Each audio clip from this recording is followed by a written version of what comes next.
estamos realizando el trabajo para la materia de métodos de investigación educativa, mi trabajo segunda oportunidad para el maestro Carlos. Me pidió que hiciera un tema de un grupo focal acerca de algún tema educativo. El tema que vamos a escoger en este día es la relación que tiene el ambiente familiar y la composición de la misma en el desempeño académico del alumno en general. Me presento, soy Omar Rodríguez, actualmente curso la licenciatura en Educación en la Facultad de Filosofía y Letras. Y para hablar un poco de este tema, traje a mi compañero Bernardo Fernández, preséntate. Mi nombre es Bernardo Fernández, estudio actualmente quinto semestre de la Facultad de Psicología de la Universidad Autónoma de Nuevo León. Actualmente acabo de pasar al sexto semestre, tengo una orientación psicoanalítica. Correcto, muy bien. El tema que elegimos actualmente fue debido a que cuando ambos nos encontrábamos cursando la preparatoria, hice una observación acerca de todos mis compañeros.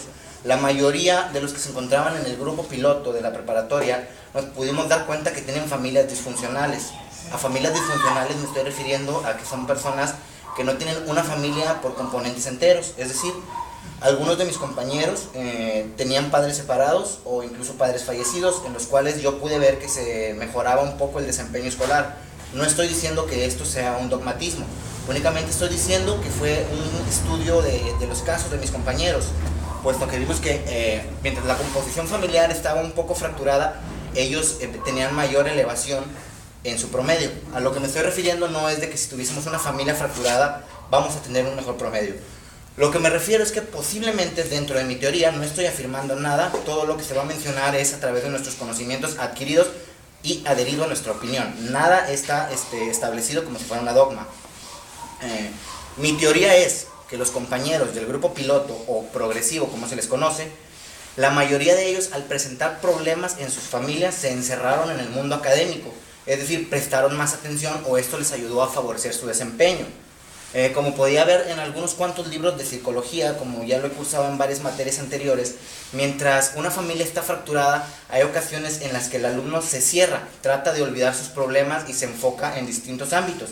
En este caso, los compañeros mencionados, en el académico. En otros casos puede ser que se desarrollen en ámbitos artísticos o podría ser en otro tipo de ámbitos, es decir, que explotaran sus conocimientos o sus experiencias en otros ámbitos. No sé si tengas algo que comentar acerca del tema, ¿verdad? Bueno, en realidad sí tiene mucho que ver el hecho de la familia en el caso de la educación de la persona, ¿no? En este caso, nosotros vemos desde que el niño nace, bueno, incluso desde que el niño se es concebido, que se muestra una gran necesidad afectiva. O sea, incluso cuando los papás desean planear al niño, o sea, que lo planean, entonces en ese caso el niño al ser ya fecundado, se podría decir así, entonces el niño recibe cierta energía que nosotros llamamos cierta energía psíquica, que la cual influye en el aparato psíquico del niño, la cual el niño va agarrando. Pero en este caso el primer objeto de amor que viene sería el objeto de la madre. En este caso, si la madre lo desea realmente, el niño va a nacer y va a crecer con un fuerte deseo amoroso hacia la madre. En este caso, ya cuando el niño nace, ya es muy importante la educación que le da a los padres. En este caso, si también los padres empiezan a inculcarlo, empiezan a instruirlo de cómo estudiar y de los hábitos de estudio. En este caso, sobre la teoría que tiene Omar, en ciertos casos sí es muy aceptable que estos niños, o estos sujetos, como nosotros les llamamos, tienden a refugiarse en muchas personas en el arte, en la educación, en el deporte, etc. Pero también no siempre es así. Muchos también erróneamente escogen un camino contrario, ¿no? Y que empiezan a meterse en pandillas, empiezan a meterse en adicciones, incluso pueden llegar a tener incluso baja autoestima, lo cual empieza a provocar una peor educación y lo cual le va afectando. No sé si tiene más o menos dirigido así. En efecto, sí, como te mencionaba, yo me encontraba en algunos libros de psicología que la familia concebida es un equipo. Es decir, en muchas ocasiones las familias que están totalmente unidas, cuando llega a haber la pérdida de un familiar o incluso cuando un familiar se encuentra en algún apuro, se colapsa totalmente lo que es el núcleo de la familia. Así el problema sea mínimo. Esas son las uniones familiares. Ahora, aquí lo que me llama la atención a mí acerca de este tema es qué tipo de relaciones familiares tendría que haber para que las personas se encerraran, es decir, como te mencionaba, se trataran de distraerse con otro factor para olvidar de sus problemas en la familia. Es decir, en este caso, la mayoría se encerraba en la escuela y tenían muy buenos promedios, pero si te das cuenta, ya dentro del ámbito familiar, pues no eran familias, ¿cómo decirlo?, que tuvieran pleno rendimiento, que estuvieran funcionando totalmente. Por eso fue que me interesó a mí el tema. Al contrario, también habría que ver la situación en la cual es la que provocó la fractura de la familia. Yo estaba leyendo que cuando el caso es de una pérdida, puede ser únicamente momentánea este tipo de fracturas, es decir, este tipo de aislamientos por parte de los alumnos. Pero cuando son divorcios o separaciones de los padres, es cuando son un poco más fuertes. Aquí lo que me interesaría a mí recalcar no es de que estoy diciendo, perdón, que si tu familia es disfuncional, tú vayas a tener un mejor aprovechamiento académico. Simplemente estoy viendo el ambiente familiar, como tú lo mencionabas. Los padres son los que te inculcan cómo te forman el carácter, mejor dicho, de una persona. Estamos hablando ahí ya de la socialización primaria, no sé si conozcas estos términos, la socialización primaria. ¿Qué sucede cuando una persona no tiene dónde realizar su socialización primaria? Hablamos del caso de personas huérfanas o personas que fueron creadas por los hermanos, los tíos, los abuelos. Es ahí donde se despierta mi curiosidad. Muy bien, no sé si tengas algo que comentar. Bueno, es que realmente no tiene que estar exactamente la madre y el padre biológico para poder instruir al niño. Pues en este caso existe un proceso de identificación. Sí. Por ejemplo, los niños que nacen y que son, que no tienen papás, que nada más tienen la mamá, por ejemplo, entonces uno dice, ¿y cómo se va a identificar con la figura paterna si no está? Supongamos que el padre le pasó un accidente o se divorció en X situación. Entonces el niño acoge un cierto nivel de identificación. En este caso podría ser con el tío, con el padrino, incluso con el abuelo. O sea, nada más alguien que sea una figura paterna. Digo, en este caso, los niños que nacen en orfanato, o sea, que no tienen ni la papá ni la mamá, se tiene que hacer una vinculación. O sea, el niño lo hace inconscientemente, la vinculación con la figura materna y la figura paterna. Lo cual van creando esa personalidad del niño y esa psique completa de la estructura del niño.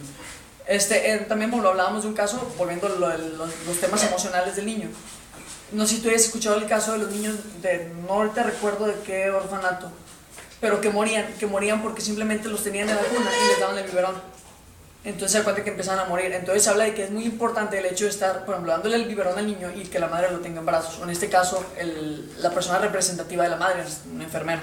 Pues ahí lo que yo había visto, ¿cómo se llama? Muy superficial en el tema de psicología, es que al momento de estar dando pecho materno se genera un vínculo, ¿no? Sí. Es decir, hijo y madre forman un vínculo emocional, no nada más es algo, ¿cómo se dice? Anatómico, algo natural, algún proceso de la naturaleza. También hay emociones dentro de eso. Sí, incluso nosotros tenemos aquí una parte que se llama el timo, que es el timo, que cuando una persona abraza a otra persona, es cuando se sueltan sustancias bioquímicas que vienen siendo como la serotonina, dopamina, noradrenalina, etc. Entonces, por eso cuando una persona abraza a otra, y es un abrazo realmente sincero, esas sustancias se empiezan a conectar, y es cuando tú empiezas a sentir en la persona que dice, órale, esta persona sí siento el apoyo de ella. En este caso es lo primero que se da el vínculo del niño con la madre. Por eso es muy importante que el niño, con la mamá, cuando está amamantando al niño, lo tenga pegado al pecho y lo esté abrazando, para que empiecen a soltar esas sustancias. Y de ahí viene el término, de hecho, yo te estimo mucho. Por eso de ahí viene. A lo que yo quisiera también tratar un poquito, entonces, podríamos decir que es un factor totalmente influyente tanto en el desempeño académico de una persona, el hecho de vivir en familia. Es decir, podríamos decir que sí es tanto perjudicioso como beneficioso el estado donde vivamos, es decir, con familia completa o disfuncional. Te pregunto porque yo tengo mis ideas, pero sí escuché las tuyas. Sí es muy importante, digo, por lo mismo de que como te comento hace unos momentos, es muy importante, y obviamente es mucho más enriquecedor que el niño tenga a la mamá y el papá biológico, pero en caso de que no, hay un proceso de identificación, pero aunque haya el proceso de identificación, entonces es como si ya cumpliera el factor de la familia. Entonces esas identificaciones que el niño forma, entonces es lo que hace la vinculación para que la puedan ayudar a sobresalir en el estudio. Digo, en caso de que también los papás estén aptos y estén maduros psicológicamente, como también para poder instruir al niño. Porque si a los papás no les gusta leer, no les gusta estudiar, no les gusta nada, obviamente el niño lo va a ver como un proceso de identificación y no lo va a agarrar. Pero también depende aquí mucho, digo, en la psicología no hay fórmulas, no hay fórmulas como que esto y es el otro. Influye mucho al menos desde el área clínica psicoanalítica, influye mucho la subjetividad de cada paciente, de cada sujeto. Okay. Entonces influye mucho toda la subjetividad y puede que en algún caso la familia disfuncional hagan que el niño tenga mejor rendimiento académico y en otro caso o sea, viceversa, o sea, que la disfunción familiar hace que el niño baje. Pero eso también va a depender también en que el niño, en el ambiente social en que se va desempeñando y las experiencias que va agarrando a lo largo del tiempo. Ok, vamos a continuar.